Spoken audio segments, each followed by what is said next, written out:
ఇక్కడ నేను ఈరోజు మీకు ఒక మంచి వీడియోతో మీ ముందుకు వచ్చానండి. ఇక్కడ మీకు కనిపిస్తున్నది తమిళనాడులోని తారా హైవేకి 10 కిలోమీటర్ల దూరంలో ఉన్న శివలింగం అన్నమాట. ఇక్కడ శివలింగంపై పడే నీరు ఎక్కడ నుండి పడుతుందో ఎవ్వరికీ తెలియదు.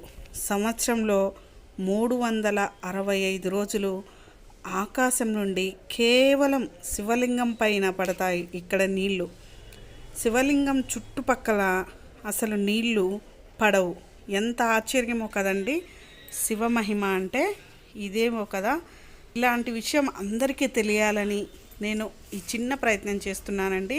చూడండి, ఇక్కడ మీకు కనిపిస్తే ఎక్కడి నుండి కూడా వాటర్ అనేది పడవు, ఆకాశం నుండి పడుతున్నాయి. అంటే సాక్షాత్ ఆ పరమశివుడికి ఆ గంగాదేవి ఆకాశం నుండి అభిషేకిస్తుందన్నమాట. ఈ వీడియో మీ అందరికీ నచ్చుతుందని ఆశిస్తున్నాను.